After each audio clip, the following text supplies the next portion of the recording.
Welcome in, everybody. Another episode of St. Pius the 10th Football with Coach Greg Cranfill. And this is an exciting one because we're coming off a victory. Yes, the Panthers win the opening game of the 2020 season. They beat Lutheran North 42-7.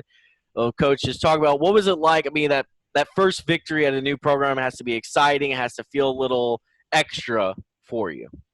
Yeah, there's a lot of good things that happen in your soul when you start putting some victories up on the board. And the thing about it is the celebrations usually last about 10 or 15 minutes. And then we try to go on. You know, after the game, that's one of the things I told my guys is, hey, I'm so happy for you. But this is so much bigger, what we're trying to build here, than just our first victory. So celebrate it tonight. And then tomorrow morning, grab your hard hat and your lunch pail and let's go back to work. And that's exactly what these kids' mentality is, you know. When you watch video, I tell them every day, it's never as good as it seems and it's never as bad as it seems. And you come off of a 42-6 win and you're thinking that you're about to watch a flawless game night video. And there are so many things that we can get better at. And I told them Saturday morning after meetings, guys, please don't feel like I'm beating you up. Please feel like I'm building you up in the fact of trying to find ways that you can get better. And these kids do it, man. So I'm very happy. Proud of our coaching staff, proud of the job that those guys did getting these kids ready. And I just can't say enough about the fans and the community here on how much they get behind this football team. It's pretty exciting to have an entire stadium full of people and people at home watching online that are rooting for the Panthers. And that's a great feeling for these kids. Yeah, it's always great. And like you said, coaches will and everybody will always turn the page so quickly. You had mentioned, I think, athletic director Jeff Feller walked in this morning and was like, hey, how about the win? You're like, well, we're on to Concordia Lutheran. So I like the, Bill Belichick phrase there. We're on to Concordia Lutheran for this week. But we'll take a few minutes to talk about, the win against Lutheran North, because there's a lot of things that went really well for your team. And the one thing that pops out to me on the overall stat sheet is, first off, the 0 sacks allowed. So that's a nod to your offensive line. 0 drops, so your wide receivers, nice job by them, not dropping anything. No 3 and outs, which is just phenomenal for a high school football game.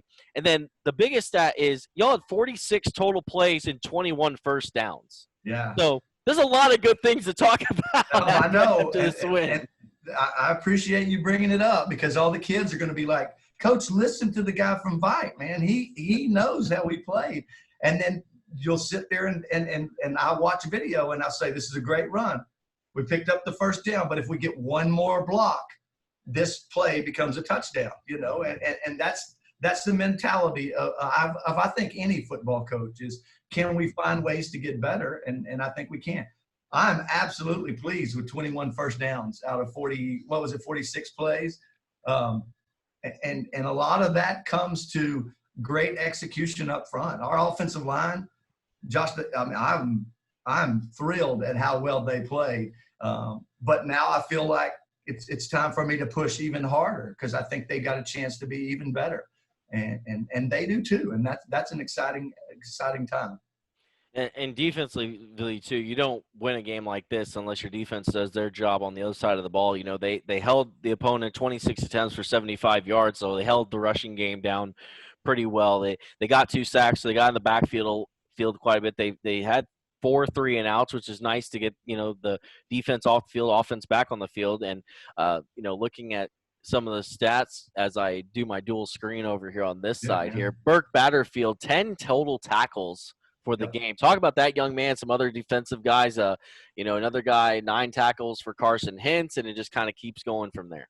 Yep. I told him at the end of the game or Saturday when we met, I said, we win a game 42-6, and here's what I'm going to remind you. At halftime of this football game, I talked about one thing offensively, and that's we've got to do a better job of blocking. And now defensively, I went in there and I chewed your rear ends out about one thing, and we've got to do a better job of tackling. We're doing a lot of grabbing right now, and I blame myself because of the fact of, the work week that we had. Monday, we're in the gym. Tuesday, we don't even practice. And Wednesday, you're sitting there going, okay, it's time to do a tackling drill, but man, maybe not, because of the fact that, we got to keep everybody healthy. So I'm going to do a better job as the head football coach of putting them in situations in practice so that we become better tacklers. But we've got talented kids. You just named two, Burke and Carson, that both were in the right spot at the right time and then made a lot of great plays. But I guarantee if you were interviewing both of those guys, Burke can tell you that he missed two big hits. And Carson would tell you that I missed two big plays that could have probably been game changers in big time games. And that's what we keep reminding these guys. Big time players make big time plays in big time games, but they've got to do it consistently. And I think that's one of the things that we'll continue to preach to them. Very, very excited about the way our defensive line played.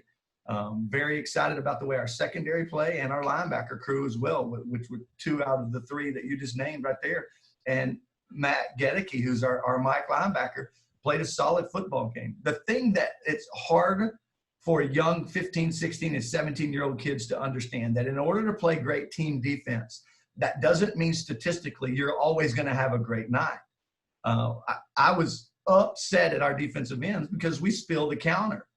If my tackle gets a block, my tackle blocks down and I get guard and tackle, pull at me, I'm supposed to wrong shoulder and blow both of them up. By doing that, I will not statistically be on the board. There's no way I could make the tackle, but if I do my job, we become a better football team because we're playing great team defense. And I think that's one of the lessons that we continually have to preach. Here's what it comes down to.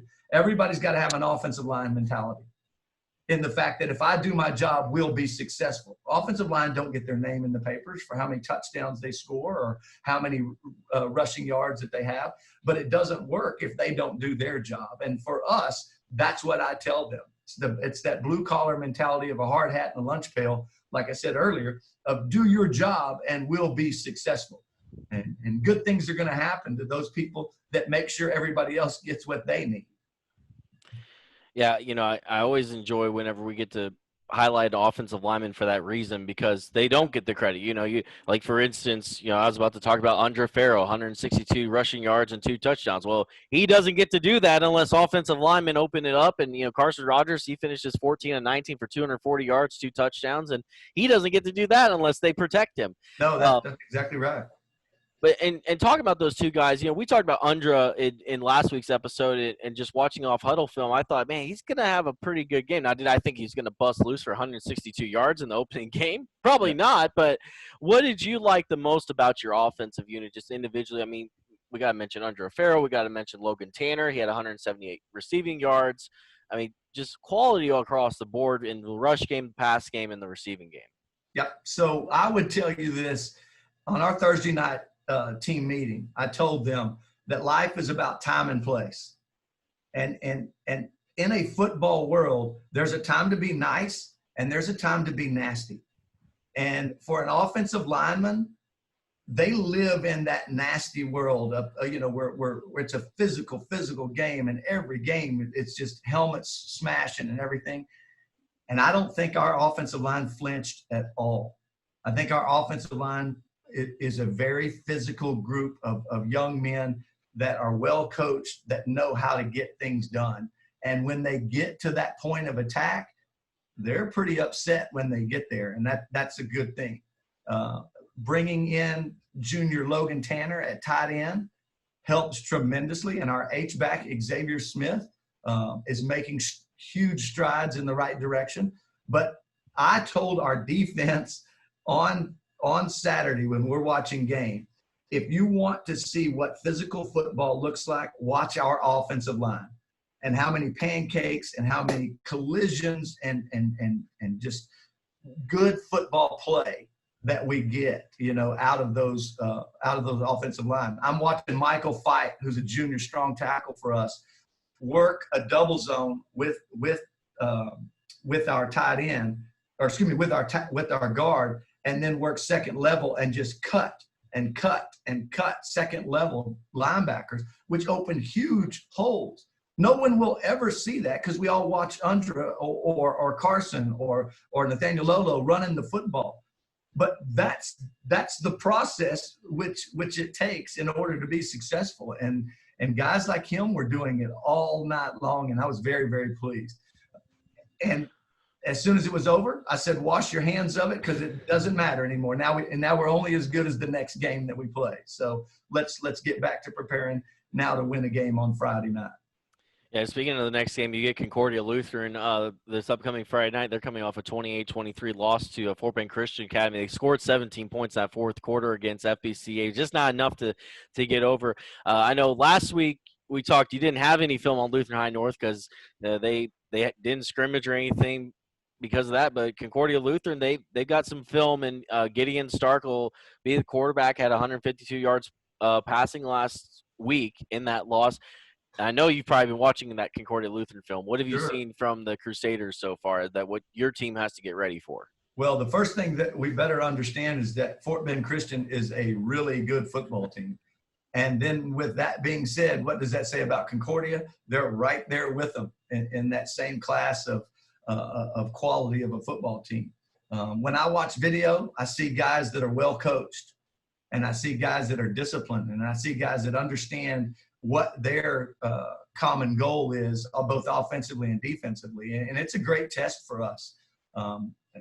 Those guys over there do a great job of preparing those kids, and they've got a game plan for each week that puts them in situations to be successful. And you can see they had a huge fourth quarter, which means there's a bunch of kids on that other sideline that aren't going to quit, that will fight until that last horn blows.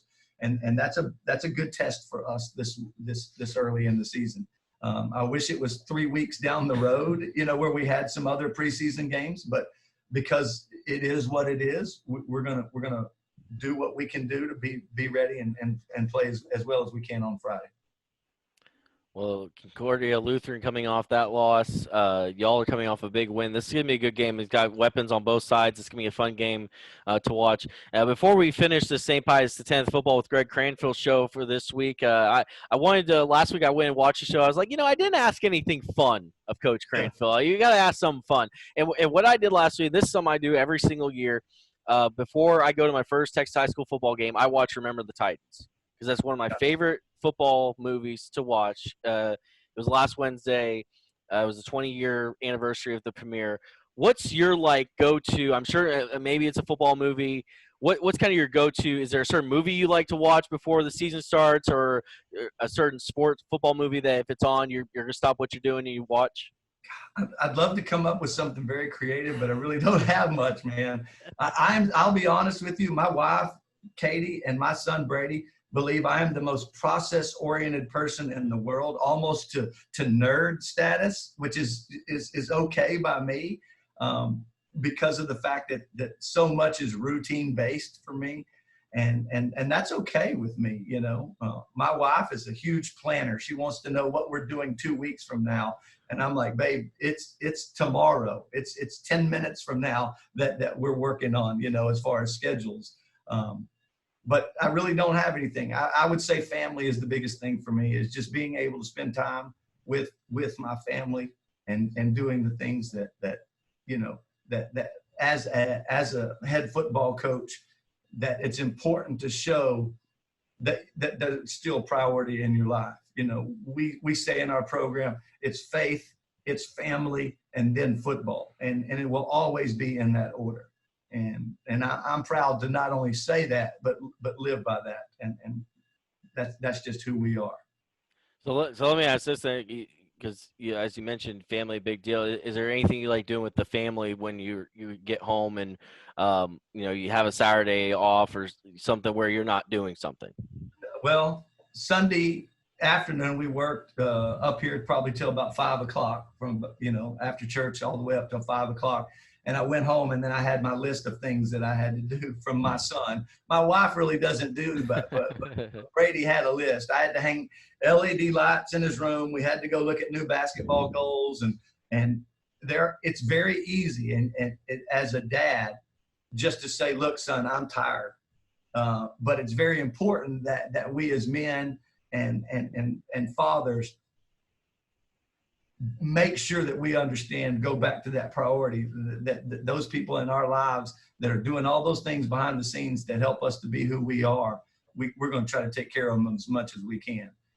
My wife wanted to go eat Mexican food last night, so by gosh, that's where we're going, you know. So, but it's fun. I enjoy doing things for other people, and because they do so much for me, and that's my sisters, my sister Amy and my sister Katie and my dad. Just they'd lay down on the railroad tracks for me. So anytime they ask for something from me, I'm going to be there for them.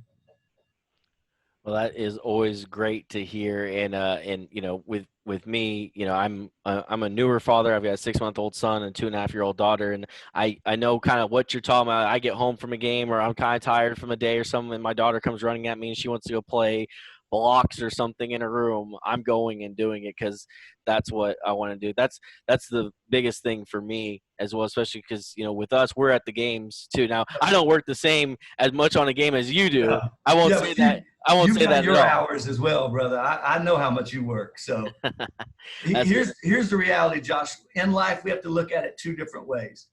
Do I have to do something, or do I get to do something?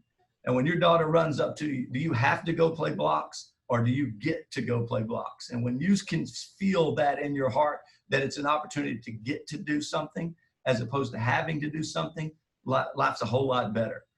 We look at sports and high school athletics. It's not something you have to do. It's something you get to do. And when you can feel that way in your life, man, you never work a day in your life. You know what I mean? So that is very true. We went very deep to end this thing, man. Pius. You should write a book. Maybe you write a book. Cool. So. Hey, at the end of the season, we might have enough material for sure. Well, this is St. Pius 10th football with Coach Greg Cranfill. They're coming off a huge win against Lutheran North. They take on Concordia Lutheran this week. Coach, we appreciate time. We will see you next week as we go through this entire 2020 season. Yes, sir. Go Panthers.